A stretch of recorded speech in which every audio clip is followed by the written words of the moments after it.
आइए हम शुरुआत करते हैं लिमिट के बाद इनडिटरमिनेट फॉर्म की। लिमिट का ही पार्ट है और इसमें हम बात करेंगे क्या क्या इनडिटरमिनेट फॉर्म होते हैं। 0/0, इन्फिनिटी बाई इन्फिनिटी, 1 की power infinity, infinity minus infinity, 0 की पावर 0, इन्फिनिटी की पावर 0 एंड इन्फिनिटी टू 0, या इसी को कह सकते हो 0 टू इन्फिनिटी।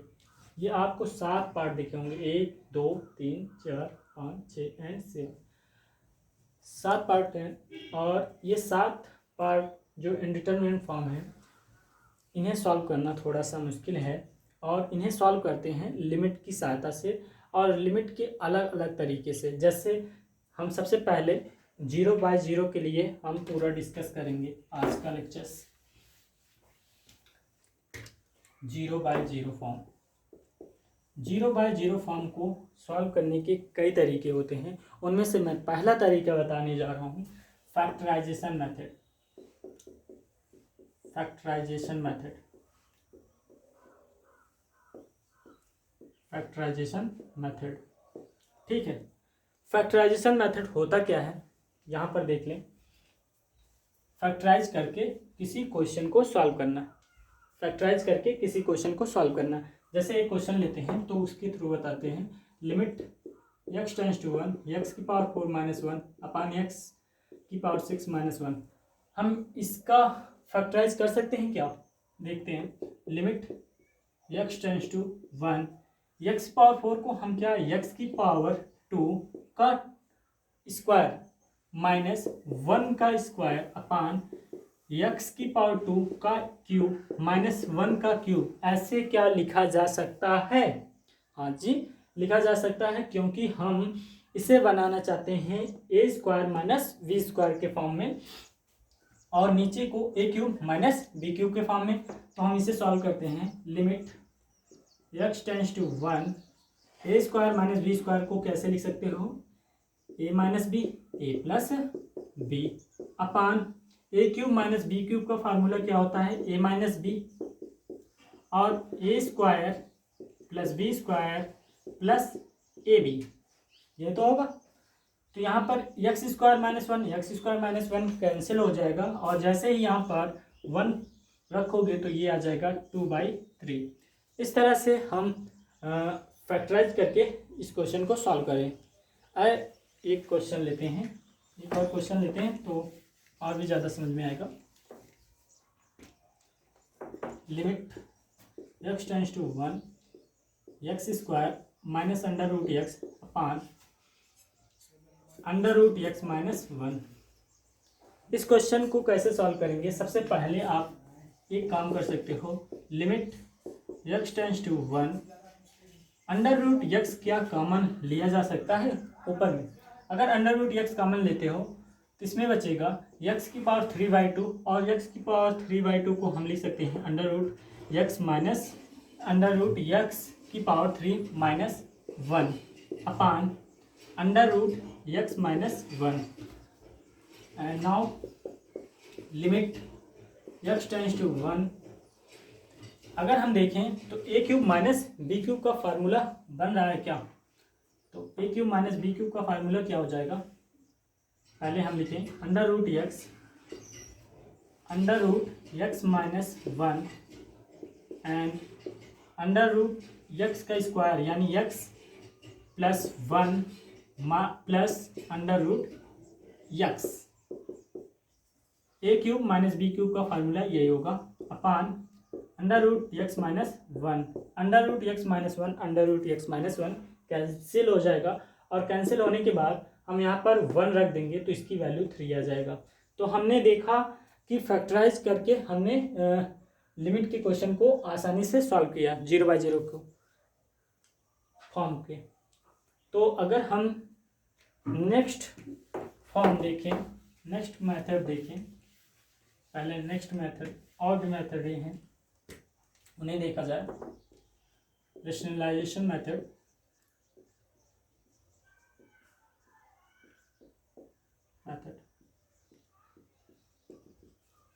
रेशनलाइजेशन मेथड क्या होता है? रेशनलाइज करके क्वेश्चन को सॉल्व करना है। जैसे एक क्वेश्चन लेते हैं, limit x tends to 0 x square upon under root 1 minus x square minus 1 plus x square. इस तरह से आपको क्वेश्चन दिया है और हमें रेशनलाइज करके इस क्वेश्चन को सॉल्व करना है। ठीक है, पहले तो देख लो कि 0/0 बन रहा है कि नहीं। यहाँ पर 0, यहाँ पर 0, 0/1 माइनस 1 यानी 0/0। आप देख रहे हो ये 0/0 फॉर्म बन रहा है, यानी हम रेशनलाइज कर सकते हैं और रेशनलाइज करने के बाद हम इस क्वेश्चन को सॉल्व करेंगे।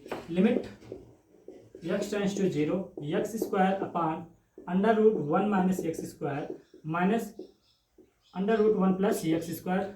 अगर हम इसे सॉल्व करें तो under root 1 minus x square plus under root 1 plus x square upon under root 1 minus x square plus under root 1 plus x square से हमने ऊपर और नीचे दोनों में मल्टीप्लाई कराया और मल्टीप्लाई कराने के बाद क्या आंसर आएगा देखें। Limit x tends to 0 x square under root के अंदर 1 minus x square plus under root 1 plus x square होगा अपान a माइनस बी और a प्लस बी के फॉर्म में दिख रहा है तो a square minus B square लिख सकते हैं। तो इसे लिख सकते हैं 1 minus x square minus 1 minus x square. इस तरह से हम लिख सकते हैं क्या। अगर हम देखें तो 1 और -1 कैंसिल हो जाएगा और आएगा क्या, limit x tends to 0 x square under root 1 minus x square plus under root 1 plus x square upon में -2x स्क्वायर और एक्स स्क्वायर कैंसिल हो जाएगा और ये जैसे ही एक्स स्क्वायर कैंसिल होगा तो यहाँ पर 0 रखेंगे तो इसकी वैल्यू क्या आ जाएगी आपका 2/-2, यानी यहाँ से सॉल्व करेंगे तो इसकी वैल्यू -1 आ जाएगा। तो हमने देखा कि रेशनलाइज करके किस तरह से क्वेश्चन को सॉल्व किए। अब तीसरा मेथड मैं बताने जा रहा हूँ, वो बहुत ही इम्पोर्टेंट है। इम्पोर्टेंट इसलिए भी हो जाता है क्योंकि हमें कई जगह यूज करना पड़ता है। देखें क्या इम्पोर्टेंट है, स्टैंडर्ड फॉर्म।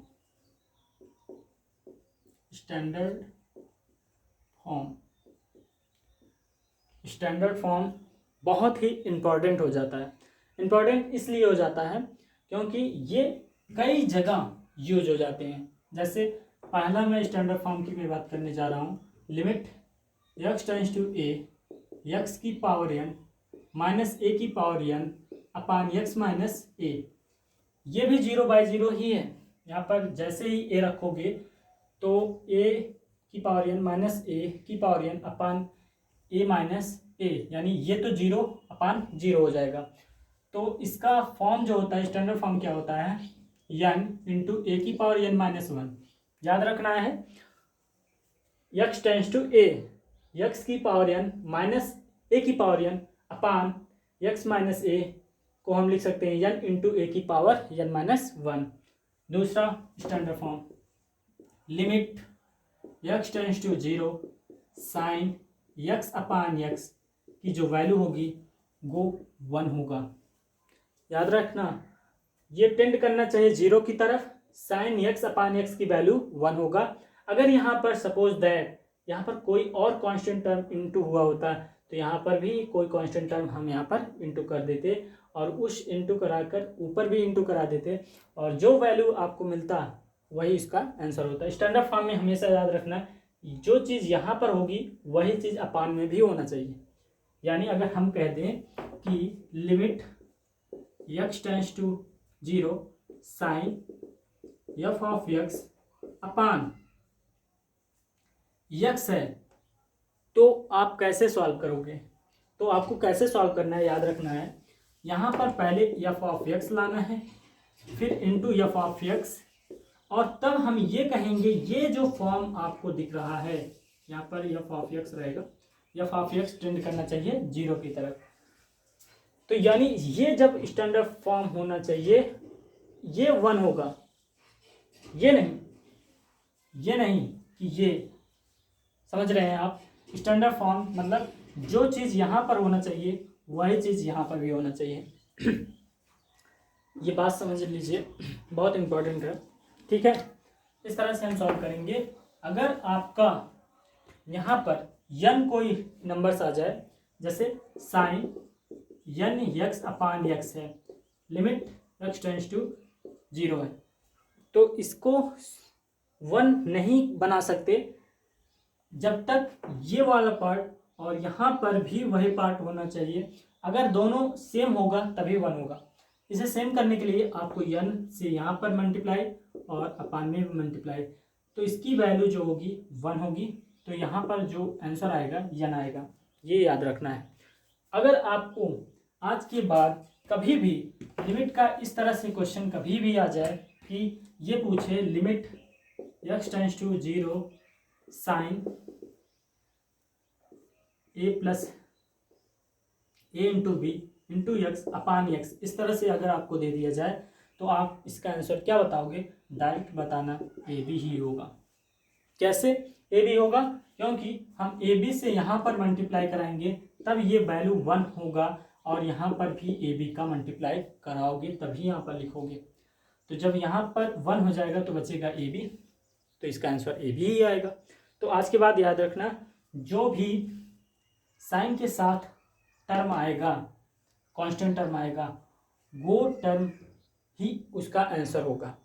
लेकिन याद रखना कि जो टेंड करना चाहिए 0 की तरफ, और साइन भी टेंड करना चाहिए 0 की तरफ। ये नहीं कि इस तरह से हो। अब ये देखो, साइन 1/x हो अपान x हो, तो ये 0 की तरफ टेंड कर रहा है, तो ये इसका आंसर 1 नहीं हो सकता, 1 नहीं हो सकता, 1 नहीं हो सकता, ठीक है। क्योंकि साइन हमेशा 0 की तरफ टेंड होना चाहिए। अपान में भी जो टर्म रहना चाहिए, वो वेरिएबल टर्म, वो भी 0 की तरफ टेंड होना चाहिए, याद रखना है, तभी ये 1 होगा स्टैंडर्ड फॉर्म से, ठीक है। ये हमने दूसरा स्टैंडर्ड फॉर्म बताया था। तीसरा, limit x tends to 0 tan x upon x की भी वैल्यू 1 होगा। जैसे इसका नियम है वैसे ही इसका भी नियम है।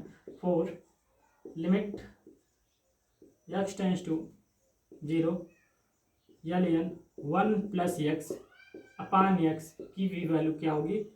1 होगी। Number 5, limit x tends to 0 e की power x minus 1 upon x की वैल्यू 1 होगा। Number 6, limit x tends to 0 sine inverse x upon x की वैल्यू 1 होगा। Number 7, limit x tends to 0 tan inverse x upon x की भी value 1 होगी। Number 8, limit x tends to 0 1 plus x की power 1/x की value e होगा। Number 9, limit x tends to 0 a की power x minus 1 upon x की value होगा ln a। ये जो आप देख रहे हो ये सारे पार्ट स्टैंडर्ड फॉर्म है। ये जो भी फॉर्म है स्टैंडर्ड फॉर्म है, और इसकी वैल्यू हमें याद रखनी चाहिए। अगर हम ये स्टैंडर्ड फॉर्म याद रखते हैं, कुछ क्वेश्चन इतने आसानी से सॉल्व हो जाते हैं 0/0 के, या और भी होते हैं, वो स्टैंडर्ड फॉर्म से जल्दी ही सॉल्व हो जाते हैं। जैसे एक क्वेश्चन लेते हैं, उसको देखते हैं।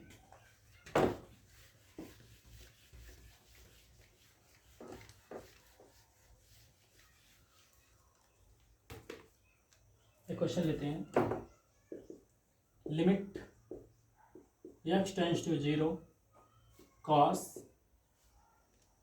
ax minus cos bx upon sine square x। इस तरह से हमने एक क्वेश्चन लिया और हम इसे सॉल्व करेंगे। तो सबसे पहले देख लो 0/0 फॉर्म है क्या। यहाँ पर cos 0 की वैल्यू 1 और cos 0 की वैल्यू 1, 1 माइनस 1 0, 0/0 फॉर्म हमें दिख रहा है, यानी हम इसे सॉल्व कर सकते हैं। सबसे पहला काम ये होना चाहिए कि हम क्या क्या कर सकते हैं। यहाँ पर देखो, थोड़ा सा हम देखें, limit x tends to 0 cos ax minus cos bx upon sine square x upon x square into x square. हमने ऐसा क्यों किया है? क्योंकि हम स्टैंडर्ड फॉर्म में बनाना चाहते हैं इसे, हम स्टैंडर्ड फॉर्म में इसे बनाना चाहते हैं, इसलिए हम एक्स स्क्वायर से ऊपर और नीचे हमने मल्टीप्लाई कराया है। तो देखिए, हम थोड़ा सा और भी सॉल्व करना होगा। Limit x tends to 0 cos ax minus cos bx upon, अगर हम इसे देखें तो ऐसे लिख सकते हैं क्या, साइन x अपान एक्स का स्क्वायर इंटू एक्स स्क्वायर। अगर हम देखें तो sine x upon x limit x tends to 0 पे हम इसे लिख सकते हैं 1। तो यहाँ से अगर हम रिजल्ट निकालें तो हो जाएगा limit x tends to 0 cos ax minus cos bx upon x square. ये तो होगा क्योंकि इसकी वैल्यू 1 हो जाएगा, लिमिट x टेंस टू 0 पे इसकी वैल्यू 1 होगा, 1 का स्क्वायर 1 ही होगा, और यहाँ पर एक्स स्क्वायर बचेगा। तो अगर हम देखें अभी भी यहाँ पर 0 रखें तो 0/0 का फॉर्म अभी भी बन रहा है, क्योंकि यहाँ पर cos 0 की वैल्यू 1 और यहाँ पर भी cos 0 की वैल्यू 1, 1 माइनस 1 0 अपान 0। ये 0/0 फॉर्म दिख रहा है हमें। जब 0/0 फॉर्म दिख रहा है तो हम अभी भी सॉल्व करने के लिए करेंगे, ज़रूर अभी भी सॉल्व करेंगे। तो कैसे सॉल्व करेंगे थोड़ा सा अब देखिए आप, यहाँ पर हम कैसे सॉल्व करेंगे। यहाँ पर देखिए, लिमिट x टेंस टू 0, अगर हम देखें इसे सेपरेट करें तो भी हमारा काम नहीं बन सकता, क्योंकि हम देख रहे हैं यहाँ पर 1/0 इन्फिनिटिव, अभी भी सेपरेट करने पर भी इसकी वैल्यू हम सॉल्व नहीं कर पाएंगे। हम कुछ और सोचते हैं, इसमें क्या कर सकते हैं, cos c minus cos d का फार्मूला लगा सकते हैं क्या, cos c minus cos d का फार्मूला लगा सकते हैं क्या। यहाँ पर अगर लगा सकते हैं तो क्या हो सकता है formula cos c minus cos d का, -2 sin c plus d/2 c plus d/2 into sine c minus d/2, यही होता है formula. cos c minus cos d का फार्मूला क्या होता है, -2 sin c plus d/2 into cos c minus d/2 अपान x square. क्या हम ऐसा लिख सकते हैं क्या? अब देखो थोड़ा सा आसानी बन गया है, हम इसे थोड़ा सा मिटा देते हैं। अब इसे हम सेपरेट कर सकते हैं, -2 को बाहर, limit x tends to 0 sine x common और a plus b upon 2 upon x, ऐसे लिख सकते हैं क्या, एक x इसके साथ एक x इसके साथ, limit x tends to 0 sine x common लिया a minus b upon 2 upon x। क्या हम ऐसा लिख सकते हैं क्या? हम जानते हैं कि बाय द लिमिट प्रॉपर्टी के अनुसार कि लिमिट x टेंस टू 0 या a के f ऑफ x रहे, कोई भी कांस्टेंट टर्म, जैसे हमने कांस्टेंट को बाहर किया था, ये होता है k limit x tends to a f of x। ये एक प्रॉपर्टी हो गई जो कि हमने कांस्टेंट बाहर किया था। और अलग अलग ऐसे लिख सकते हो क्या, लिमिट अगर ऐसे दिया हो, limit x tends to a f of x into g of x को ऐसे लिख सकते हो, limit x tends to a f of x into limit x tends to a g of x, ऐसे लिखा जा सकता है, ऐसे लिखा जा सकता है। ये लिमिट की थ्योरम है, लिमिट के थ्योरम से हम ऐसा लिख सकते हैं, ठीक है। ये लिमिट का थ्योरम है और इसी की सहायता से हमने ऐसा लिख दिया। अगर आप देखो तो हमने वही बताया था, ये कोई कांस्टेंट टर्म है और उनके साथ वेरिएबल जो है वो 0 की तरफ टेंड कर रहा है, अपान में भी 0 की तरफ टेंड कर रहा है, तो इसकी वैल्यू डायरेक्ट अगर बताना चाहो a प्लस b/2 हो जाएगा। टोटल का आंसर जो आएगा a प्लस b/2 हो जाएगा, लेकिन हमें सॉल्व कर लेते हैं। यहाँ पर क्या करेंगे, a plus b by two करेंगे और इंटू भी करेंगे a plus b by two. इस तरह से यहाँ पर भी a minus b by two into a minus b by two. आप देख रहे हो ये स्टैंडर्ड फॉर्म बन गया। ये कैसा बन गया, स्टैंडर्ड फॉर्म। इसकी वैल्यू क्या हो जाएगी 1 और बचेगा सिर्फ -2 into a plus b by two into, अगर यहाँ से देखें तो इसकी भी स्टैंडर्ड फॉर्म से इसकी वैल्यू भी 1 हो जाएगी। सिर्फ बचेगा आपका a minus b by two. 2 से 2 यहाँ से कैंसिल हो जाएगा और हम इसे सॉल्व करेंगे। यहाँ पर a माइनस बी है, यहाँ पर माइनस से मल्टीप्लाई करेंगे तो हो जाएगा b माइनस ए, और हम इसे सॉल्व करेंगे b minus A B plus A को, तो B square minus A square upon 2। इस तरह से हमने सॉल्व किया स्टैंडर्ड फॉर्म से इस क्वेश्चन को। ऐसे ही आगे हम बताएंगे बहुत से सारे फॉर्म हैं, अभी एक्सपेंशन फॉर्म है और इसके बाद एल हॉस्पिटल रूल सबसे इम्पॉर्टेंट रूल है 0/0 को सॉल्व करने का या इन्फिनिटी बाय इन्फिनिटी को। तो इसके नेक्स्ट लेक्चर्स में हम 0/0 को एल हॉस्पिटल रूल और एक्सपेंशन रूल्स के अनुसार हम सॉल्व करेंगे। Thank you so much.